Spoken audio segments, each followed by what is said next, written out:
नमस्कार दोस्तों, explain with Amit में एक बार फिर आपका स्वागत है। बहुत सारे बच्चों का एक प्रश्न रहता है, क्वेश्चन रहता है। हर किसी बच्चे के मन में एक डाउट चलता है कि वह बोर्ड एग्जाम देने जा रहा है, क्या करें क्या ना करें, पेपर कैसा आएगा।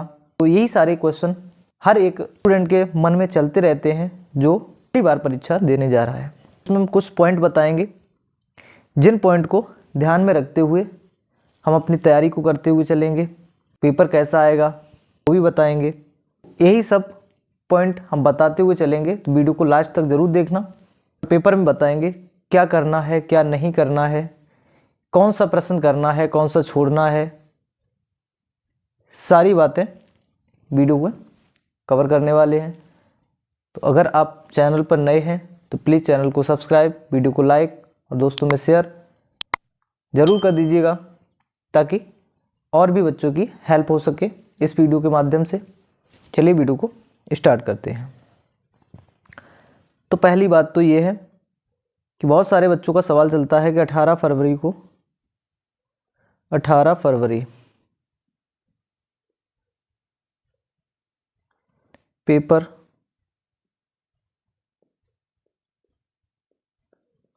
कैसा आएगा। ये सवाल बहुत सारे बच्चों के मन में चलता है, तो हमें चिंता नहीं करनी है। इस वीडियो में बताएंगे कि पेपर कैसा आने वाला है, क्या क्या निर्देश दिए जाएंगे, क्योंकि पहला पेपर है तो बच्चों के मन में हेजिटेशन थोड़ा सा रहता है। बिल्कुल निश्चिंत होकर जाइए, पेपर दीजिएगा जाके, और पहले इस पूरे वीडियो को देख लीजिए कि पेपर कैसा आएगा। बस पेपर का पैटर्न सेम रहेगा, क्वेश्चन चेंज हो सकते हैं। तो जो यूपी बोर्ड द्वारा मॉडल पेपर जारी किया गया था, मॉडल प्रश्न पत्र, तो वही है सत्र 2025-26 का, जो इसी साल जारी हुआ है क्लास 10 के छात्रों के लिए हिंदी विषय का। तो उसमें क्या क्या बताया गया है आइए आगे देखते हैं।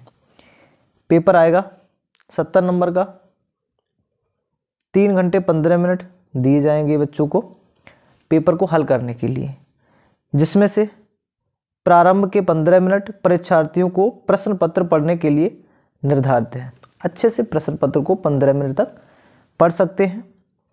प्रश्न पत्र 2 भाग खंड आ तथा खंड बा में विभाजित है। प्रश्न पत्र के खंड आ में बहुविकल्पीय प्रश्न है, जिसमें सही विकल्प का चयन करके OMR शीट पर नीले अथवा काले बाल पॉइंट पेन से सही विकल्प वाले गोले को पूर्ण रूप से काला करें। खंड आ में बहुविकल्पीय प्रश्न हेतु प्रत्येक प्रश्न के लिए 1 अंक निर्धारित है और हर एक प्रश्न 1 नंबर का होगा। OMR शीट पर उत्तर अंकित किए जाने के पश्चात उसे काटे नहीं और इरेजर एवं व्हाइटनर आदि का प्रयोग ना करें। तो यहाँ पर जो निर्देश है वो साफ साफ दिया गया है कि अगर कोई गोला गलत हो जाता है तो उसे काटे नहीं, इरेजर का यूज़ ना करें। जो भी गोला करना है OMR शीट का वो बिल्कुल अच्छे से करें, सोच समझ कर करें, क्योंकि एक बार जो काला हो गया उसे फिर चेंज नहीं कर सकते हैं। प्रत्येक प्रश्न के सम्मुख उसके निर्धारित अंक दिए गए हैं। तो ये तो हमारे कुछ रहे निर्देश। आगे जो प्रश्न पत्र कैसा आएगा, क्या दिया गया है क्या नहीं दिया गया है, वो हम इस वीडियो में आगे जानेंगे। वस्तुनिष्ठ प्रश्न खंड आ में, जैसा कि निर्देश में बताया गया था, यहाँ पर जो 20 प्रश्न दिए जाएंगे, हर एक प्रश्न 1-1 नंबर का होगा। प्रश्न नंबर 1, दूसरा तार सप्तक कब प्रकाशित हुआ है। तो आप लोगों ने पढ़ा होगा, कौन सा सही है उसका हमें OMR शीट पर उत्तर देना है। प्रश्न नंबर 2, सुमित्रा नंदन पंत की रचना है उर्वशी, पल्लव, साकेत या फिर कामायनी। इसका हमें उत्तर सही OMR शीट पर देना है। 3 नंबर, छायावाद की मुख्य विशेषता है। क्या मुख्य विशेषता है वो देखनी है। फिर आता है प्रश्न नंबर 4, मैथिली सरल गुप्त किस युग से संबंधित हैं। इनमें से 4 ऑप्शन दिए गए कोई एक सही है, उसे हमें OMR शीट पर भरना है। प्रश्न नंबर 5, केशव को कठिन काव्य का प्रेत किसने कहा है? तो इनमें भी 4 ऑप्शन दिए गए, कोई एक सही है, उसे अपनी OMR शीट पर भरना है। प्रश्न नंबर 6, अजातशत्रु नाटक के नाटककार हैं, जयशंकर प्रसाद हैं, महादेवी वर्मा जी हैं, राम कुमार वर्मा या फिर सुमित्रानंद पंत जी हैं। क्वेश्चन नंबर 7, इलाचंद्र जोशी की कहानियों का विषय है। क्वेश्चन नंबर 8, सन 1018 से 1936 ईस्वी तक का समय है, कौन सा समय है वो आपको लिखना है। क्वेश्चन नंबर 9, मिलान कीजिए, इनमें हमें मिलान करना है किसका कौन सा सही है वो हमें इसमें मिलान करना है। तो यहाँ पर ऑप्शन में भी दिया गया है, option A, B, C, D कौन सा किसका है वो हमें देखकर लिखना है। क्वेश्चन नंबर 10, निम्नलिखित में से उपन्यास है सेवा सदन, विराटा की पद्मिनी, कफन या फिर चित्रलेखा, कौन सा उपन्यास है? तो इनमें से हमें कोई एक ऑप्शन सही है जिसे हमें अपनी OMR शीट पर भरना है। इसी तरह के प्रश्न पूछे जाएंगे, जैसे यहाँ पर पूछा गया है करुण रस का स्थायी भाव, रति, हास, शोक या फिर निर्वेद, क्या होता है वो हमें लिख देना है।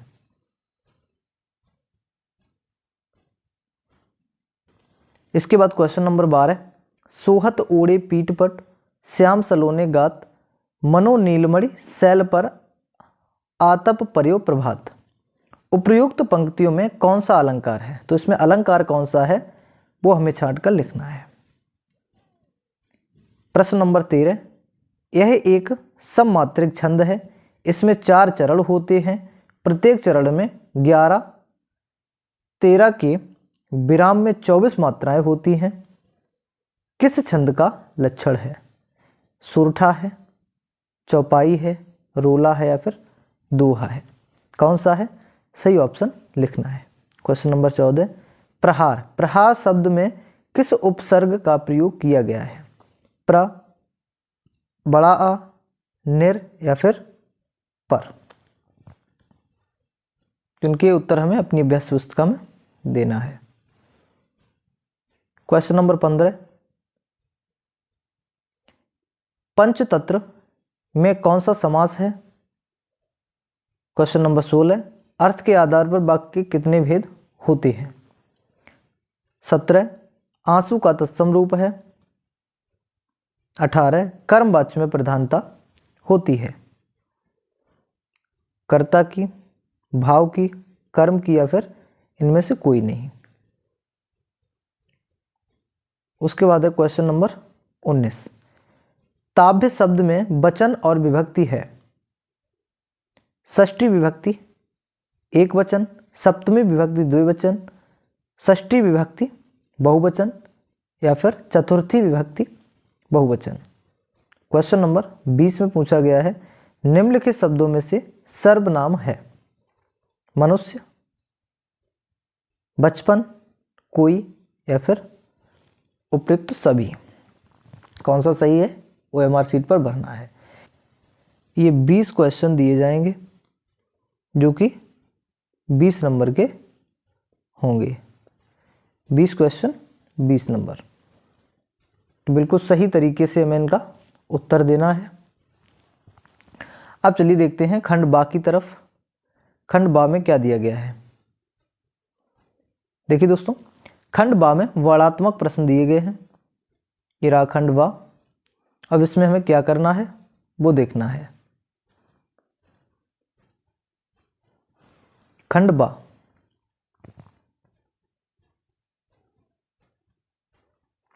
पहला प्रश्न है निम्नलिखित गद्यांश पर आधारित 3 प्रश्नों का उत्तर दीजिए। ये हमें गद्यांश दिया गया है, इस गद्यांश को हमें बहुत ही ध्यानपूर्वक पढ़ना है और नीचे 3 प्रश्न दिए गए हैं, इनको पढ़कर हमें इसका उत्तर देना है। पहला प्रश्न है उपयुक्त गद्यांश का संदर्भ लिखिए, तो इस गद्यांश का हमें संदर्भ पहले लिखना है। दूसरे में पूछा गया है लेखक ने भारतीय संस्कृति को अनेक देशों का समूह क्यों कहा है, तो इसे लिखना है। तीसरे प्रश्न में पूछा गया है रेखांकित अंश की व्याख्या कीजिए, तो यहाँ पर रेखांकित अंश की व्याख्या करनी है, इसे करेंगे। या फिर देखो यहाँ पर अथवा में प्रश्न और दिया जाता है और ये दिया गया है अथवा में, तो अथवा में प्रश्न दिया गया है, या तो हम पहले वाला करेंगे या फिर ये अथवा वाला प्रश्न करेंगे। इनमें से दोनों में से कोई हमें एक ही करना है। बहुत सारे बच्चे गलतियां करते हैं कि वो दोनों के दोनों अटेम्प्ट कर लेते हैं, दोनों करके चले आते हैं।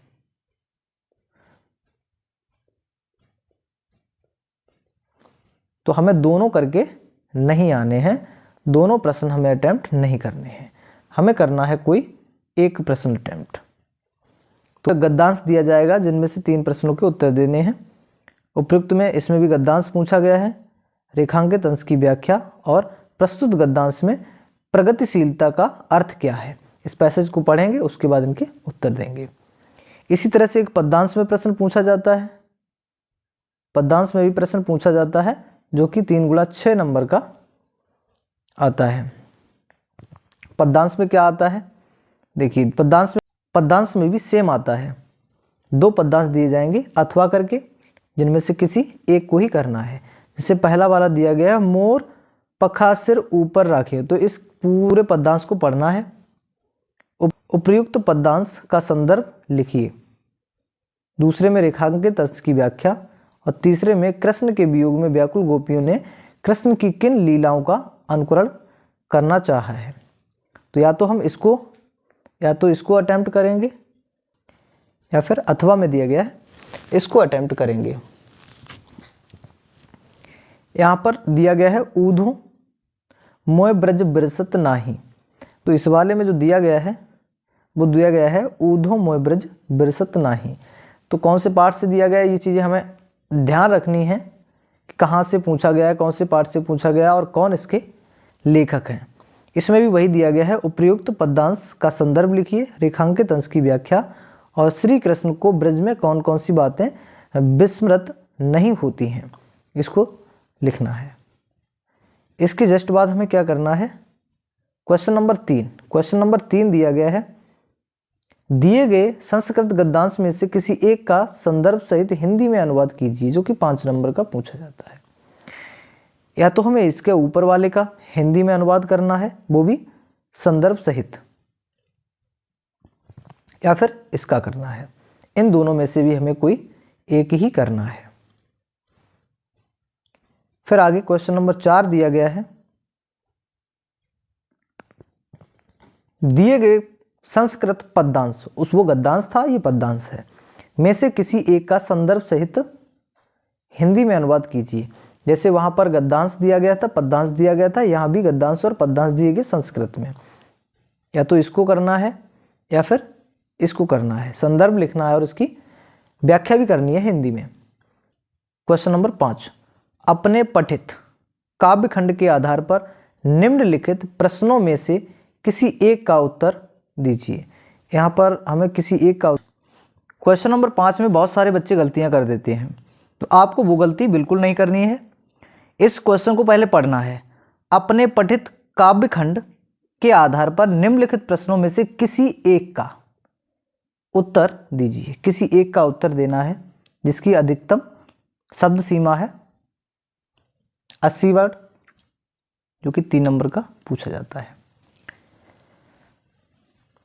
या तो का करो इसमें से, और इसमें से भी अथवा में ऑप्शनल मिलेगा, या तो इसे करो या फिर ये जितने भी दिए गए हैं, जैसे ज्योति जवाहर काव्यखंड की कथा वस्तु संक्षेप में लिखिए, या ये वाला करो। इन दोनों में से किसी एक को करना है। इसी तरह से गा में इन दोनों में से किसी एक को करना है।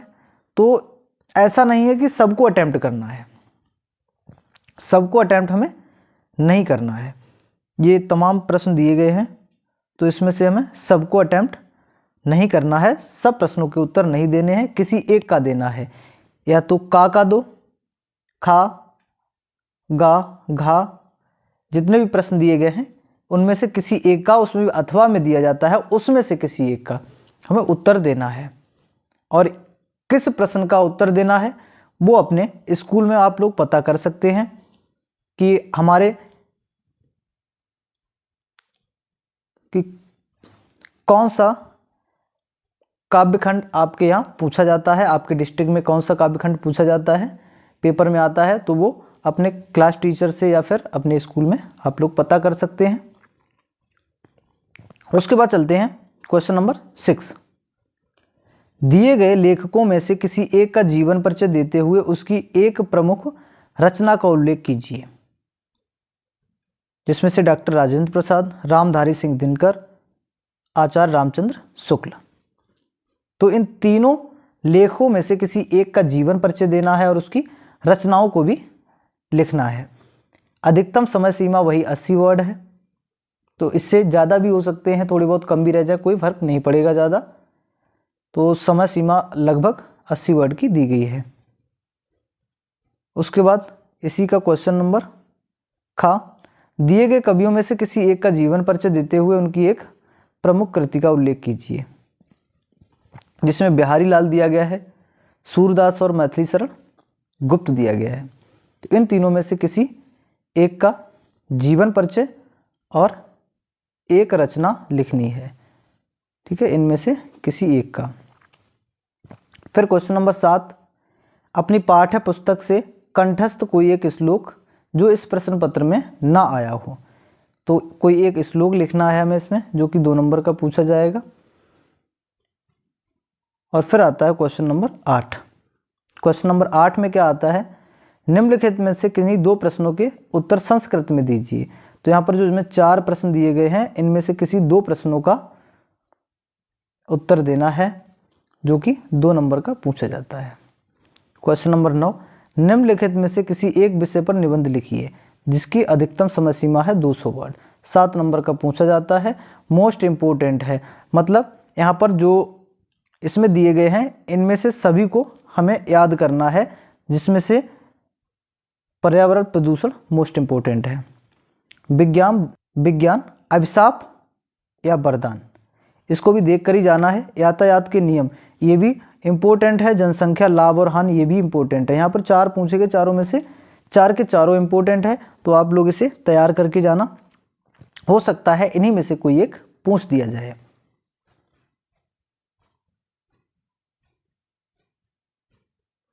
फिर क्वेश्चन नंबर 10 आता है, उत्तर मध्य रेलवे को एक ऐसा शिकायती पत्र लिखिए जिसमें ट्रेन में साफ सफाई और सुविधाएं ना होने का उल्लेख हो।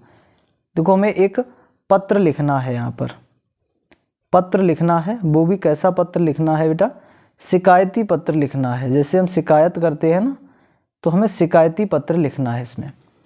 और वो भी किसे लिखना है, वो भी किसे लिखना है बेटा, रेलवे को लिखना है, जिसका विषय क्या है, साफ सफाई, जिसका विषय है साफ सफाई। तो बेटा इसको बहुत ही अच्छे से याद करके जाना, 2-4 और याद कर लेना। अगर आपको इसकी भी लिस्ट चाहिए या फिर मोस्ट इम्पोर्टेंट कौन कौन से पत्र हैं वो अगर चाहिए तो हमें कमेंट बॉक्स में करके ज़रूर बताइएगा, जिससे कि मैं उसमें एक वीडियो बना दूंगा कौन कौन से याद करने हैं जो कि इम्पोर्टेंट है। या फिर इसको नहीं करना तो अथवा में देखो ऑप्शन दिया गया है, अपनी रुचियों का उल्लेख करते हुए अपने मित्र को एक पत्र लिखिए। तो अपने मित्र को एक पत्र लिखना है जिसमें हमें अपनी रुचियों का उल्लेख करना है। रुचियों का उल्लेख मतलब किसमें हमारा इंटरेस्ट ज़्यादा है, हम इंटरेस्ट को उसमें मेंशन करना है और अपने मित्र को एक पत्र लिखना है। ठीक है, आई होप आप ये वीडियो में जो भी जानकारी दी गई है वो समझ गए होंगे। और अभी भी अगर आपका कोई डाउट है तो हमें कमेंट करके ज़रूर बताइएगा। और चैनल को अभी सब्सक्राइब नहीं किया तो प्लीज़ चैनल को सब्सक्राइब ज़रूर कर दीजिएगा। मिलते हैं किसी नेक्स्ट वीडियो में नेक्स्ट टॉपिक के साथ, तब तक के लिए जय हिंद, नमस्कार।